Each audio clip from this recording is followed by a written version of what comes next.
નમસ્કાર દર્શક મિત્રો, આઈસીઆરટીસી ન્યૂઝમાં આપનું હાર્દિક સ્વાગત છે। હું છું આપની સાથે સંધ્યા। તો સમાચારની શરૂઆત કરતા પહેલા નજર કરીશું આજના મુખ્ય સમાચાર પર। ભવ્ય ભરૂચને ભાજપે ભાંગી નાખ્યું હોવાના આક્ષેપ સાથે વિપક્ષીઓનો સભાખંડમાં અનોખો વિરોધ। વિપક્ષ અને સત્તા પક્ષના સભ્યો વચ્ચે ગરમાગરમી વચ્ચે સામાન્ય સભા સંપન્ન। રોડ રસ્તા ગંદકી અને રખડતા ઢોર મુદ્દે વિપક્ષીઓએ સત્તા પક્ષને બાનમાં લીધું। અંકલેશ્વર કેમિકલ કંપનીમાં ભીષણ આગના પગલે 10 થી વધુ ફાયર ફાઈટર દોડતા 2 કલાક બાદ આગ ઉપર કાબુ મેળવાયો। અંકલેશ્વરની ગ્રીન પાર્ક સોસાયટીના બિસ્માર રસ્તાના કારણે સ્કૂલ ઓટો રિક્ષા પલટી મારી, બાળકોના દફતરો પણ પાણીમાં બગડ્યા। ભરૂચના 5 બત્તી વિસ્તારમાં પ્રેસ લખાણવાળી નંબર પ્લેટ વગરની કારને રોકતા પોલીસને મોટી મળી સફળતા। કારમાંથી પિસ્તોલ મળી આવતા બુલેટ ચોરીનો ભેદ પણ ઉકેલાયો। ભરૂચ તાલુકા પોલીસ અને એ ડિવિઝનમાં 2 અલગ અલગ ગુના દાખલ। રાષ્ટ્રીય પક્ષી મોરની કળા જોવાનો લાભ ભાગ્ય જોવા મળતો હોય છે, પરંતુ અંકલેશ્વરના દક્ષિણ છેડે ખેડૂતોના ખેતરોમાં મોર કળા કરી વરસાદને આમંત્રણ આપી રહ્યો હોય તેવા દ્રશ્યો જોવા મળ્યા હતા। અંકલેશ્વરના દક્ષિણ છેડે વરસાદી કાંસની આજુબાજુ ખેડૂતોના ખેતરો આવેલા છે અને આ ખેતરોમાં બપોરના સમયે જ રાષ્ટ્રીય પક્ષી મોર કળા કરી રહ્યો હોય તેવા દ્રશ્યો જોવા મળ્યા હતા અને લોકો પણ જોવા માટે દોટ મૂકી રહ્યા હતા। ઘણા લોકોએ રાષ્ટ્રીય પક્ષી મોરની કળાના વિડીયો પણ મોબાઈલ કેદ કર્યા છે। ખેતરમાં મોર કળા કરી રહ્યો હોય અને જાણે મેહુલિયાને આમંત્રણ આપી રહ્યો હોય તેવો નજારો જોવા મળ્યો હતો। અંકલેશ્વર જીઆઈડીસીમાં આવેલ કેમાતુર ચોકડી નજીકની કેમેસ્ટ લિમિટેડ કંપનીમાં આગ ફાટી નીકળી હતી। જોતામાં આગે વિકરાળ સ્વરૂપ ધારણ કર્યું હતું અને ધુમાડાના ગોટે ગોટા દૂર દૂર સુધી જોવા મળ્યા હતા, જેના કારણે દોડધામ મચી જવા પામી હતી। અંકલેશ્વર ડીપીએમસીના ફાયર ફાઈટરો ઘટના સ્થળે દોડી આવ્યા હતા અને આગ ઉપર કાબુ મેળવવાના પ્રયત્નો કર્યા હતા। જોકે આગે વધુ વિકરાળ સ્વરૂપ ધારણ કરતા બાજુમાં આવેલી સેન્સો એગ્રોટેક કંપનીને પણ આગની ચપેટમાં લીધી હતી, જેના કારણે પરિસ્થિતિ વધુ વિકટ બનતા અંકલેશ્વર નગરપાલિકા પાનોલી જીઆઈડીસીના મળી અંદાજે 15 જેટલા ફાયર ફાઈટરોએ દોડી આવી 2 કલાકની ભારે જહેમત બાદ આગ ઉપર કાબુ મેળવ્યો હતો। આ આગની જાણ થતાં જ જીઆઈડીસી પોલીસનો કાફલો પણ દોડી આવ્યો હતો, સાથે વીજ કંપનીની ટીમ પણ દોડી આવી હતી અને આગ ઉપરની ઘટનાના પગલે અંકલેશ્વરના પ્રાંત અધિકારી BA જાડેજા, મામલતદાર કરણસિંહ રાજપૂત સહિત જીપીસીબીની ટીમ પણ આવી પહોંચી હતી અને તપાસ હાથ ધરી હતી। સદભાગ્યે કોઈ જાનહાનિ થવા પામી ન હોવાના પણ અહેવાલો મળી રહ્યા છે। ભરૂચ એ ડિવિઝન પોલીસ 5 બત્તી વિસ્તારમાં તપાસમાં હતી તે દરમિયાન બુલેટ ચોરીનો આરોપી 4 વ્હીલ ગાડીમાં પસાર થવાનો હોવાની બાતમીના આધારે વોચ ગોઠવી હતી અને તે દરમિયાન જ એક 4 વ્હીલ ગાડી નંબર વગરની અને ગાડીમાં પ્રેસનું પાટિયું લગાવેલું હોય તે ગાડી રોકી તેની તલાશી લેવામાં આવી હતી।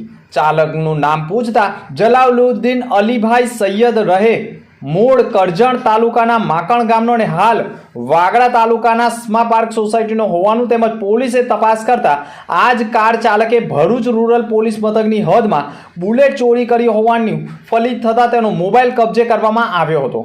પોલીસે મોબાઈલમાં દેશી બનાવટની પિસ્તોલ જોઈ ચાલક જલાલુદ્દીન સૈયદની કડક ઊંડાણપૂર્વક પૂછપરછ કરતા કારના સ્ટીયરિંગ નીચે ડેશબોર્ડના ભાગેથી પિસ્તોલ પણ સંતાડેલી મળી આવી હતી। તપાસ દરમિયાન 4 વ્હીલ ગાડી નંબર પ્લેટ વગરની હોય અને તેનો નંબર તપાસવામાં આવતા GJ5JD 9595 હોવાનું સામે આવતા 3 લાખની 4 વ્હીલ ગાડી, 30,000ની દેશી બનાવટની પિસ્તોલ મળી 3,30,000નો મુદ્દામાલ જપ્ત કર્યો હતો। અત્રે ઉલ્લેખની બાબત એ છે કે જલાલુદ્દીન સૈયદે દેશી બનાવટની પિસ્તોલ ક્યાંથી લાવ્યો તેવી પૂછપરછ કરતા મધ્યપ્રદેશના રતલામના અકબર ઘોસી પાસેથી મેળવેલો હોય અને તેઓ હાલ મરણ ગયેલ હોવાની કબૂલાત કરી હતી અને સાથે ગાડીમાં રહેલા પ્રેસના પાટિયા અંગે કયા પ્રેસમાં છે તે અંગે પણ તપાસ કરવામાં આવતા યુટ્યુબર ચેનલનું પ્રેસકાર હોવાનું ફલિત થયું છે। સાથે બુલેટ ચોરીનો પણ કબૂલાત કરતા જ ભાંડો ફૂટ્યો છે। બુલેટ ચોરીમાં પ્રથમ ગુનો દાખલ થયેલ હોય જેથી તાલુકા પોલીસને પણ કબજો સોંપવામાં આવ્યો છે। જલાલુદ્દીન 4 વ્હીલ ગાડી પર નંબર પ્લેટ વગરની અને પ્રેસકાર સાથે પ્રેસનું પાટિયું લગાવી ફરતો હોવાનું ફલિત થયું હતું। એ ડિવિઝન પોલીસને મોટી સફળતા મળી હોવાનું પણ માનવામાં આવી રહ્યું છે। ભરૂચ જિલ્લાના તમામ તાલુકાઓમાં જાહેર માર્ગોનું પ્રથમ ચોમાસામાં નિકંદન નીકળી ગયું છે। બિસ્માર રસ્તાના કારણે વાહન ચાલકો અકસ્માતનો ભોગ પણ બની રહ્યા છે, પરંતુ ચોમાસું છે રસ્તા બિસ્માર તો થાય જ ને. ઘણી વખત આવું રટણ કરતા અધિકારીઓ અને નેતાઓને સાંભળ્યા હશે, પરંતુ જાહેર માર્ગો પર પડેલા ગાબડા પૂરવા માટેનું પણ મુહૂર્ત તંત્રને મળતું નથી, જેના પાપે ટુ વ્હીલર વાહન ચાલકો અકસ્માતનો ભોગ બનતા હોય છે. પરંતુ જનપ્રતિનિધિઓ ચૂંટાયા બાદ રાજાશાહી જીવન જીવવામાં મગ્ન બનતા હોય તેવા પણ ઘણી વખત લોકો આક્ષેપ કરતા આવ્યા છે. અંકલેશ્વર પંથકના ગ્રીન પાર્ક સોસાયટી નજીકમાં રસ્તાઓના કારણે સ્થાનિકો તોબા પુકારી ઉઠ્યા છે અને સવારના સમયે સ્કૂલના બાળકોને લઈ જતી સ્કૂલ ઓટો રિક્ષા બિસ્માર રસ્તાના કારણે પલટી મારી જતા રિક્ષામાં સવાર બાળકો રોડ ઉપર પટકાયા હતા અને તેમાં સ્કૂલ દફતરો બિસ્માર રસ્તાના ખાડાના ભરાયેલા પાણીમાં પડ્યા હતા, જેના કારણે પુસ્તકો પણ પલળ્યા હતા. બાળકોને પણ સામાન્ય ઈજાઓ થઈ હતી. રિક્ષા પલટી મારી જતા આજુબાજુના લોકો પણ દોડી આવ્યા હતા અને રિક્ષાને ઉપાડી બાળકોને સુરક્ષિત બહાર કાઢવાનો પ્રયાસ કર્યો હતો. ભરૂચ જિલ્લામાં માર્ગ બનાવવામાં ડામર વાપરવામાં આવે છે કે ઓઇલ, આ ચકાસણી કરવાની જવાબદારી પણ લાગતા વળગતા વિભાગના અધિકારીઓની છે, પરંતુ અધિકારીઓ આળસ ખંખેરતા નથી, જેના પાપે કોન્ટ્રાક્ટરોને ઘી કેળા થતા હોય છે. અને 3 મહિના પહેલા બનાવેલા રસ્તાઓનું પણ વરસાદના કારણે બિસ્માર બની જવા સાથે સત્યાનાશ વળી જતો હોય છે અને ફરી તે જ રસ્તા બનાવવા માટેના ટેન્ડરો પાસ થતા હોવાના પણ ઘણી વખત લોકોમાં આક્ષેપ ઊભા થતા હોય છે. ભરૂચ દહેજ પોલીસ સ્ટાફ પેટ્રોલિંગમાં હતો તે દરમિયાન સર્વેલન્સ સ્ટાફના માણસોને બાતમી મળી હતી કે અટાલી ગામની સીમમાં આવેલ કંપનીઓની રહેણાંક કોલોનીની નજીક રસ્તા ઉપર એક સફેદ કલરની સ્વિફ્ટ કારમાં કેમિકલ પાવડર સાથે રાખી વેચાણ કરવાના ઈરાદે ફરી રહી છે. બાતમીના આધારે મેહાલી સ્કૂલની પાછળ રોડ ઉપર એક મારુતિ સુઝુકી સ્વિફ્ટ ગાડી નંબર GJ16CS 4838 મળી આવી હતી, જે ગાડીમાં 4 ઈસમો તથા આશરે 3 કિલો જેટલો કાળા કલરનો પાવડર મળી આવ્યો હતો.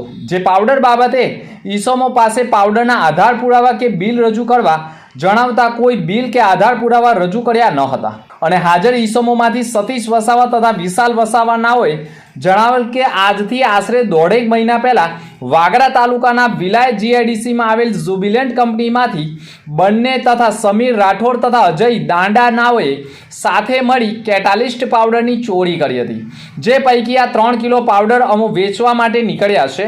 બીજા આશરે 4 કિલો જેટલો કેમિકલ પાવડર અંકલેશ્વર ખાતે વેચાણ આપેલ હોવાની કબૂલાત કરી હતી, જેથી અંકલેશ્વર ખાતેથી વેચાણ આપેલ મુદ્દામાલ સાથે અન્ય 3 ઈસમોને પકડી પાડી બંને જગ્યા ઉપર ઈસમોના કબજા મેળવી લીધી હતા. કેમિકલ પાવડર તથા અન્ય મુદ્દામાલ મળી અંદાજે 11,84,000નો મુદ્દામાલ જપ્ત કરવામાં આવ્યો અને BNSSની અલગ અલગ કલમો હેઠળ ગુનો દાખલ કરી આરોપીઓની ધરપકડ કરવામાં આવી છે.